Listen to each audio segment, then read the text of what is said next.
നമ്മൾ ഇന്ന് വചനത്തിൽ നിന്ന് കേൾക്കാൻ പോകുന്നത് ദുഃഖിക്കുന്നവർ ഭാഗ്യവാന്മാർ എന്ന ഒരു വചനഭാഗമാണ്. ഒന്ന് പറയാമോ? ദുഃഖിക്കുന്നവർ ഭാഗ്യവാന്മാർ. സ്തോത്രം. നമ്മൾ ഇന്ന് വായിക്കുന്ന വചനം മാത്യു 5:4, മത്തായി എഴുതിയ സുവിശേഷം 5-ാം അധ്യായം 4-ാം വചനം. നമുക്ക് ചേർന്ന് ബൈബിൾ എടുത്ത് ആ വചനം വായിക്കാം. ദുഃഖിക്കുന്നവർ ഭാഗ്യവാന്മാർ, അവർക്ക് ആശ്വാസം ലഭിക്കും. സ്തോത്രം. ചേർന്ന് ഒരുമിച്ച് വായിക്കാമോ? ദുഃഖിക്കുന്നവർ ഭാഗ്യവാന്മാർ, അവർക്ക് ആശ്വാസം ലഭിക്കും. ഒരിക്കൽ കൂടി, ദുഃഖിക്കുന്നവർ ഭാഗ്യവാന്മാർ, അവർക്ക് ആശ്വാസം ലഭിക്കും. Praise God. സ്തോത്രം. ഇവിടെ നമ്മളിത് പെട്ടെന്ന് വായിക്കുമ്പോൾ ദുഃഖിക്കുന്നവർ എന്നുള്ള വാക്ക് യഥാർത്ഥത്തിൽ ഗ്രീക്കിൽ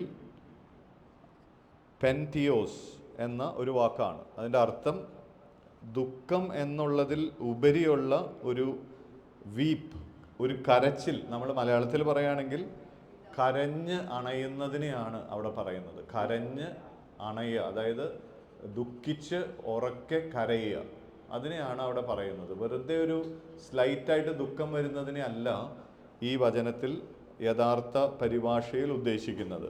അവിടെ കരഞ്ഞ് അങ്ങനെ ദുഃഖത്തോടെ ഭാരത്തോടെ കരയുന്നവർ ഭാഗ്യവാന്മാർ. ഇത് നമ്മൾ ബുദ്ധിയിൽ ആലോചിച്ചാൽ എങ്ങനെയായിരിക്കും ഇങ്ങനെ ഒരു ദുഃഖം അല്ലെങ്കിൽ ഭാരത്തോടെ കരയുന്നവർക്ക് എങ്ങനെയാ അത് ഭാഗ്യമാകുന്നത്, സന്തോഷമാകുന്നതെന്ന് തോന്നാം. കാരണം ലോകത്തിലെ ഒരു രീതിയിൽ നോക്കിയാൽ ദുഃഖിക്കുന്നത്, കരയുന്നതെല്ലാം ഒരു ശക്തിയില്ലാത്തതിൻ്റെ ഒരു പ്രതീതിയായിട്ടാണ് പലപ്പോഴും പറയുക. കരയുന്നവരെ കണ്ടാൽ അല്ലെങ്കിൽ കരഞ്ഞാൽ അത് ഒരു കുറച്ചിൽ പോലെയാണ് നമ്മൾ കാണുക. അപ്പോൾ ഇവിടെ യേശു കർത്താവ് പറയുക, നമ്മൾ ഈ ദിവസങ്ങളിൽ കഴിഞ്ഞ ആഴ്ച ഈ സെർമൺ ഓൺ ദ മൗണ്ടിലെ ആദ്യത്തെ ഉപദേശം അല്ലെങ്കിൽ ആദ്യത്തെ ബ്ലെസ്സിങ് ആണ് കഴിഞ്ഞ ആഴ്ച ധ്യാനിച്ചത്. ആത്മാവിൽ ദരിദ്രരായവർ ഭാഗ്യവാന്മാർ, സ്വർഗരാജ്യം അവർക്കുള്ളതാകുന്നു. നമ്മൾ ആത്മാവിലുള്ള ദാരിദ്ര്യം അത് എങ്ങനെയാണ് ഭാഗ്യമാകുന്നതെന്ന് കണ്ടു. ഇവിടെ അടുത്ത ഉപദേശം ഇതാണ്: ദുഃഖിക്കുന്നവർ ഭാഗ്യവാന്മാർ, അല്ലെങ്കിൽ കർത്താവിൽ കരഞ്ഞ് കർത്താവിനെ ആശ്രയിക്കുന്നവർ ഭാഗ്യവാന്മാർ, അവർക്ക് ആശ്വാസം ലഭിക്കും. അപ്പോൾ നമ്മൾ ഇന്ന് ധ്യാനിക്കുന്നത് ഇതാണ്: ഈ കർത്താവിൽ കരയുക അല്ലെങ്കിൽ ദുഃഖിക്കുക അതെങ്ങനെയാണ് ഒരു ഭാഗ്യമായി മാറുന്നത്? എന്താണ് യേശു കർത്താവ് അതുകൊണ്ട് ഉദ്ദേശിക്കുന്നത്? ഇതാണ് നമ്മൾ ഇന്ന് വചനത്തിൽ നിന്ന് കേൾക്കാൻ പോകുന്നത്. നമുക്കൊരു വചനം അതിനുവേണ്ടി വായിക്കാം. യോഹന്നാൻ എഴുതിയ സുവിശേഷം 16-ാം അധ്യായം 33-ാം വചനം. നിങ്ങൾക്ക് എന്നിൽ സമാധാനം ഉണ്ടാകേണ്ടതിനോ ഇത് നിങ്ങളോട് സംസാരിച്ചിരിക്കുന്നു. ലോകത്തിൽ നിങ്ങൾക്ക് കഷ്ടമുണ്ടോ, എങ്കിലും ധൈര്യപ്പെടുവീൻ, ഞാൻ ലോകത്തെ ജയിച്ചിരിക്കുന്നു എന്ന് പറഞ്ഞു. സ്തോത്രം. യേശു കർത്താവ് പറയുക, നിങ്ങൾക്ക് സമാധാനം ഉണ്ടാകേണ്ടതിന് ഒരു കാര്യം ഞാൻ നിങ്ങളോട് പറയുകയാണ്. എന്നിട്ട് പറഞ്ഞ കാര്യം എന്താ? ലോകത്തിൽ നിങ്ങൾക്ക് കഷ്ടതകളുണ്ട്. ഇത് പറഞ്ഞപ്പോൾ എത്ര പേർക്ക് സമാധാനം ലഭിച്ചു?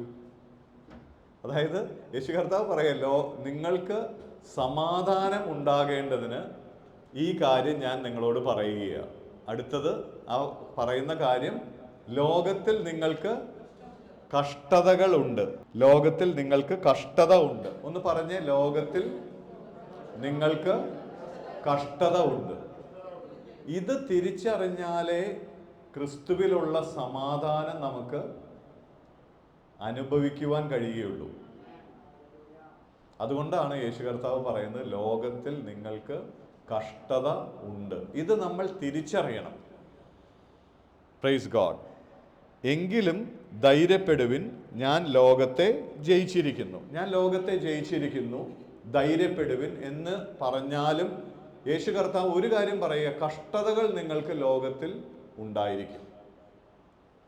ഇത് തിരിച്ചറിയുന്നിടത്താണ് ക്രിസ്തുവിലുള്ള സമാധാനം ആരംഭിക്കുന്നത്. എപ്പോഴും നമ്മൾ തിരിച്ചറിയുക, ഈ ലോകം നമുക്ക് ദൈവമക്കൾക്ക് പറ്റിയ ഒരു സ്ഥലമാണ് എന്ന് ആരും വിചാരിക്കരുത്. ഈ ലോകത്തിൽ പലതും പണിത് ഏതാണ്ട് നിത്യജീവിതം ഇവിടെ ഉണ്ട് എന്നുള്ള പോലെ ജീവിക്കരുത്. ഈ ലോകത്തിലെ സൗഭാഗ്യങ്ങൾക്ക് പിന്നാലെ അതിര് വിട്ട് ഓടരുത്. ഇതെല്ലാം ഇതിനകത്ത് അടങ്ങിയിട്ടുണ്ട്. ഈ ലോകം നമുക്ക് പറ്റിയ ഒരു സ്ഥലമല്ല എന്ന തിരിച്ചറിവിലാണ് ക്രിസ്തുവിലുള്ള സന്തോഷം ആരംഭിക്കുന്നത്. ഈ ലോകത്തിൽ ആശ്രയിക്കുവാൻ ഒന്നുമില്ല എന്ന ബോധ്യത്തിലാണ് ക്രിസ്തുവിലുള്ള ആശ്രയം കടന്നു വരുന്നത്. ഈ ലോകത്തിൽ സമാധാനം അനുഭവിക്കുവാൻ സാധ്യമല്ല എന്ന തിരിച്ചറിവിലാണ് ക്രിസ്തുവിലേക്ക് നമ്മൾ നോക്കുന്നത്.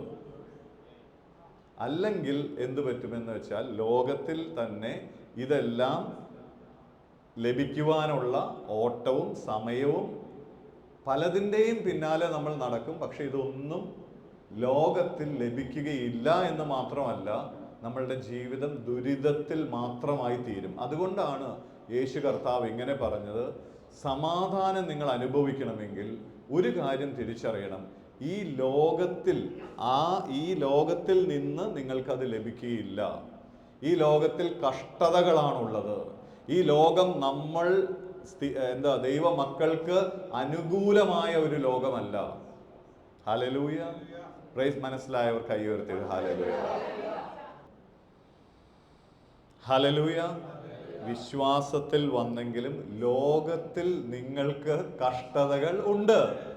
ഇത് മനസ്സിലാക്കാതെ ചിലർ വിശ്വാസത്തിൽ വന്നു കഴിഞ്ഞാൽ ഉടനെ വിചാരിക്കുന്നത് എല്ലാം രാവിലെ എഴുന്നേറ്റ് ഒരു ആരാധന, ഉച്ചയ്ക്ക് ഒരു ആരാധന, വൈകിട്ടൊരു പ്രാർത്ഥന, എല്ലാം വളരെ ഭംഗിയോടെയുള്ള ജീവിതം, ഒരു പ്രശ്നമില്ലാതെ എല്ലാം ഇങ്ങനെ കറക്റ്റായി പോകുന്നു. അങ്ങനെയാണോ?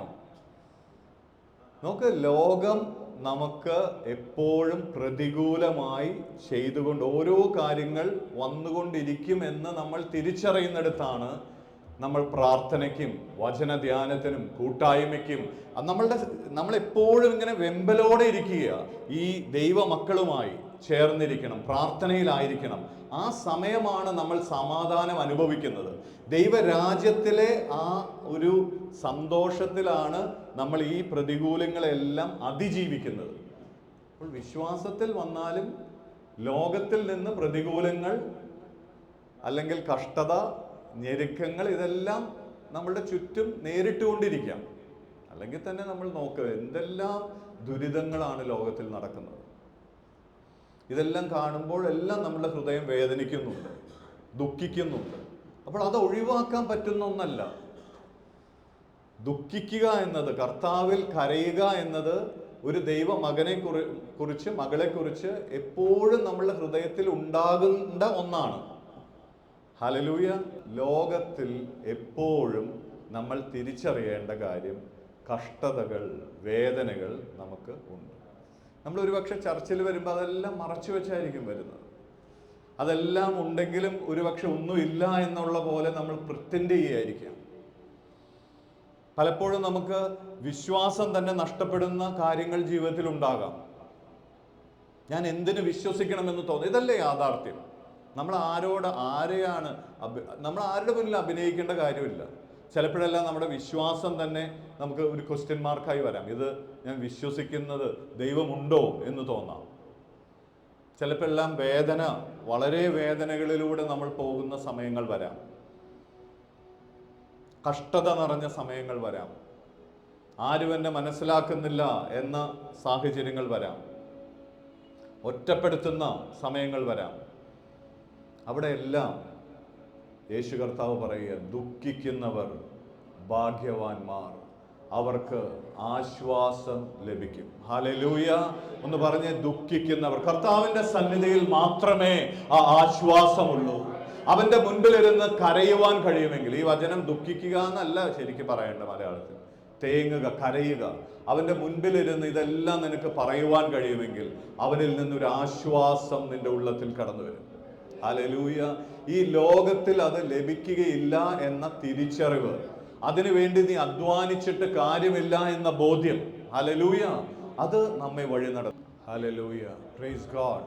ദൈവത്തിന്റെ കൃപയിൽ മാത്രമാണ് നമുക്ക് ആശ്രയമുള്ളത്. ദുരിതങ്ങൾ നിറഞ്ഞ ഈ ഭൂവാസം, എങ്കിലും കൃപയാണ് നമ്മളെ നടത്തുന്നത്. വേദനകൾ നിറഞ്ഞ ഈ ലോകം, നമുക്ക് എവിടെയാണ് ഒരു ആശ്വാസം ഈ ലോകത്തിലുള്ളത്? ഇനി ലോകത്തിൽ സന്തോഷമുണ്ട് എന്ന് കരുതുന്നവർ, ഞാൻ നോക്കിയിട്ട് എനിക്ക് മനസ്സിലായത്, അവർക്ക് സെൽഫിഷായി അവരുടെ കാര്യം മാത്രം നോക്കി, അതും കുറച്ച് കഴിയുമ്പോൾ മനസ്സിലാവും അതൊന്നുമല്ല യഥാർത്ഥ സന്തോഷം. എന്നാൽ മനസ്സലിവുള്ള ഒരു വ്യക്തിക്ക്, മറ്റുള്ളവരെ കാണുന്ന ഒരു വ്യക്തിക്ക്, മറ്റുള്ളവരുടെ വേദനകൾക്ക് നേരെ മുഖം തിരിക്കാത്ത ഒരുവന് ഈ ലോകത്തിൽ നോക്കി സമാധാനത്തോടെ സന്തോഷത്തോടെ ഇരിക്കുക സാധ്യമല്ല. അതുകൊണ്ടാണ് യേശു കർത്താവ് പറഞ്ഞത്, ലോകത്തിൽ നിങ്ങൾക്ക് കഷ്ടത ഉണ്ട്, എന്നാൽ എൻ്റെ സന്നിധിയിൽ മാത്രമേ നീ ആശ്വാസം കണ്ടെത്തുകയുള്ളൂ. കർത്താവിൻ്റെ സന്നിധിയിൽ മാത്രമേ നിത്യമായ സന്തോഷം നിനക്ക് ലഭിക്കുകയുള്ളൂ. അവൻ്റെ സന്നിധിയിൽ മാത്രമേ മാറാത്ത ആ സമാധാനവും ആശ്വാസവും ഉള്ളൂ. ഹല്ലേലൂയ. അതിൻ്റെ കാരണം യേശു കർത്താവ് ഈ വേദനയിലൂടെ എല്ലാം കടന്നുപോയവനാണ്. അവൻ തിരസ്കരണം അനുഭവിച്ചവനാണ്. നോക്ക്, നമ്മൾ ഇതിലൂടെ എല്ലാം കടന്നു പോകുമ്പോൾ കടന്നു പോയവർക്കറിയാം, നമ്മൾ മറ്റുള്ളവരുടെ വേദന മനസ്സിലാക്കുവാൻ കഴിയുന്നവരായി മാറും. ഹല്ലേലൂയ.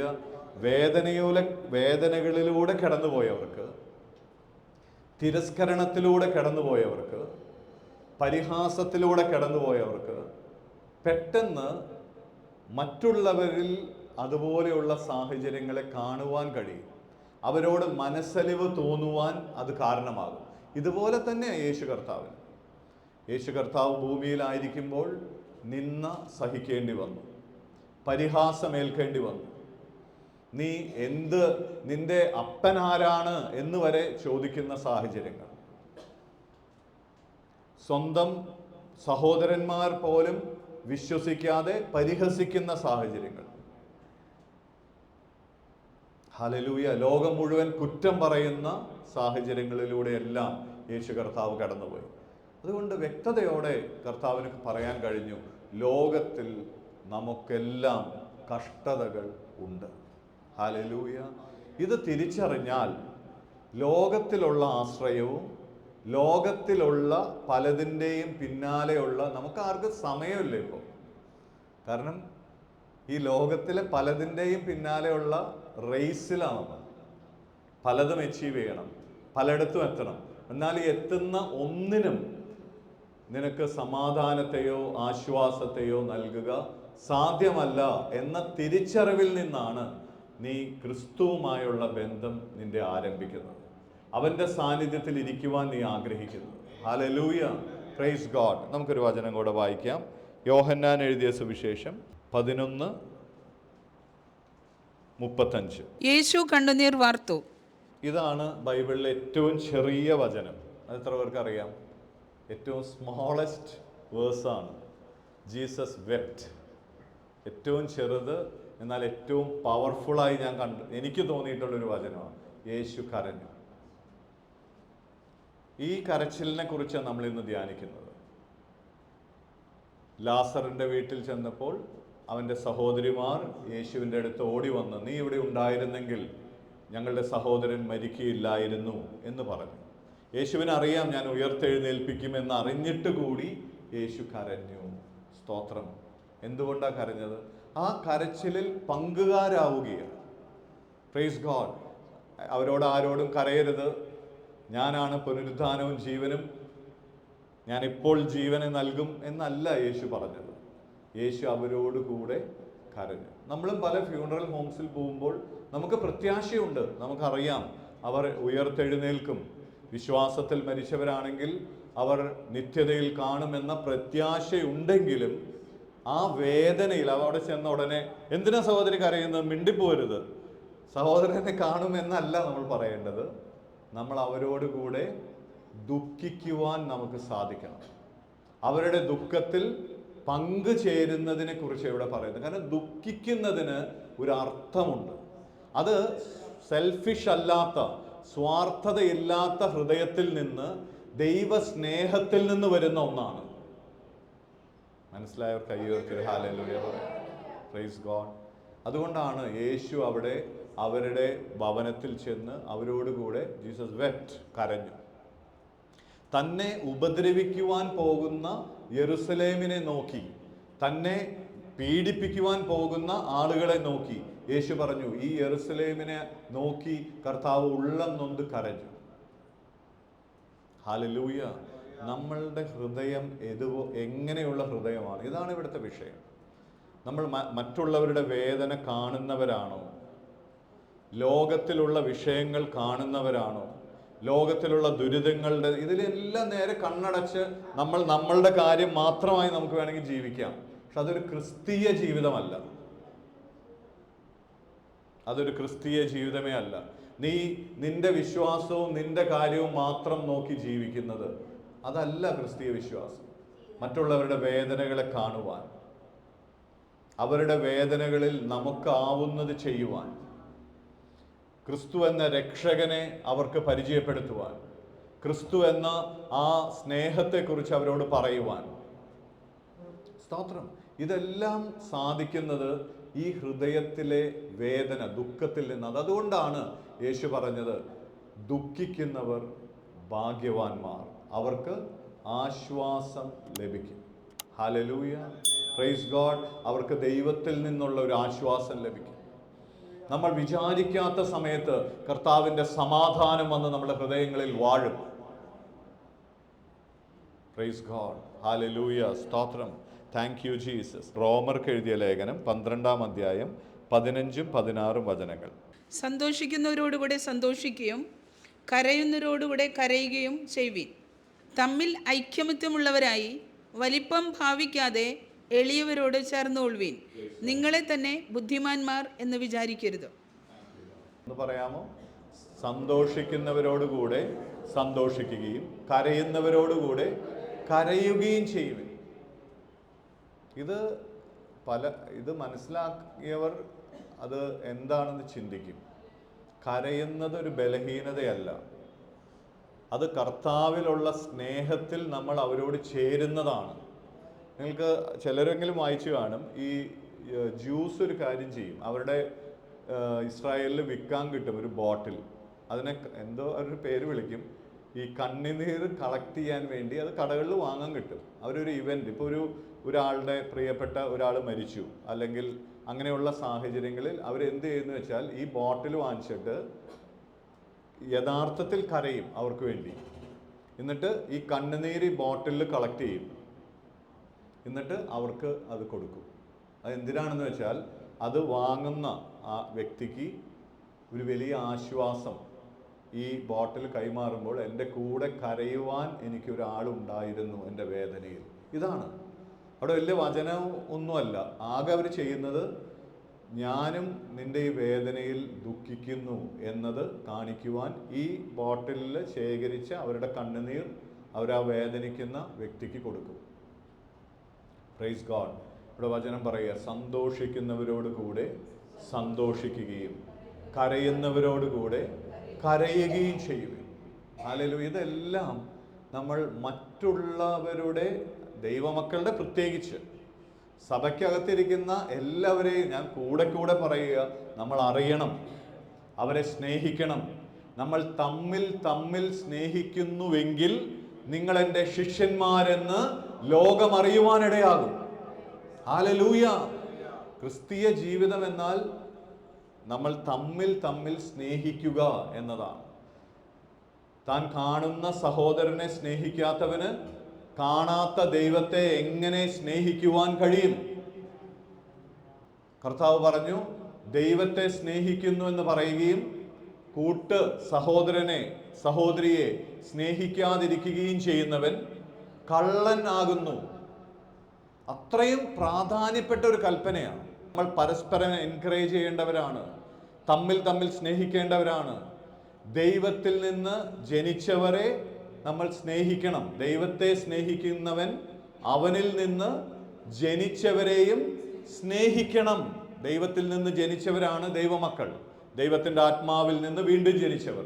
അവരെ നമ്മൾ സ്നേഹിക്കുമ്പോഴാണ് ഈ വചനങ്ങളുടെ ഒക്കെ അർത്ഥം എന്തെന്ന് മനസ്സിലാകുന്നു. യേശു പറഞ്ഞു, ഞാൻ നിങ്ങളെ സ്നേഹിച്ചതുപോലെ, സ്വജീവൻ നൽകിയതുപോലെ നിങ്ങൾ സഹോദരന്മാർക്ക് വേണ്ടി, അതായത് നമ്മൾ ഒരുമിച്ചുള്ള സഭയിലുള്ള എല്ലാവരും നമ്മുടെ സഹോദരന്മാരാണ്. അവർക്ക് വേണ്ടി ജീവനെ നൽകണം. യേശു കർത്താവ് എങ്ങനെ ജീവനെ നൽകിയോ, നിങ്ങൾക്ക് വേണ്ടി നൽകിയോ, അങ്ങനെ തന്നെ നിങ്ങളും സ്വജീവനെ സഹോദരിക്ക് വേണ്ടി അർപ്പിക്കണം. ഹല്ലേലൂയ. ഇത് നമ്മൾ എത്രത്തോളം ചെയ്യുന്നുണ്ട്, നമ്മൾ എത്രത്തോളം പരസ്പരം അറിയുന്നു, എത്രത്തോളം പരസ്പരം സ്നേഹിക്കുന്നു, എത്രത്തോളം നമ്മൾ കരുതുന്നു, എത്രത്തോളം പരസ്പരം വിഷയങ്ങൾക്ക് വേണ്ടി പ്രാർത്ഥിക്കുന്നു, എത്രത്തോളം മറ്റുള്ളവരുടെ ദുഃഖത്തിൽ നമ്മൾ പങ്കുകാരാകുന്നു. അങ്ങനെയുള്ളവർ ഭാഗ്യവാന്മാർ.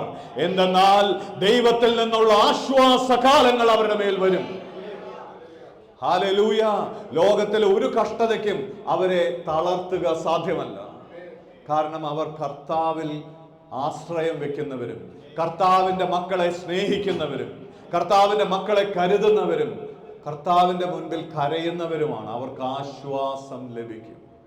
അതുകൊണ്ടാണ് യേശു ഇങ്ങനെ വിളിച്ചു പറഞ്ഞത്, അധ്വാനിക്കുന്നവരും ഭാരം വഹിക്കുന്നവരും എൻ്റെ അടുക്കൽ വരുവിൻ. അവർ ഭാരം വഹിക്കുകയാണ്, പലരുടെയും ഭാരമായി വഹിക്കുന്നത്.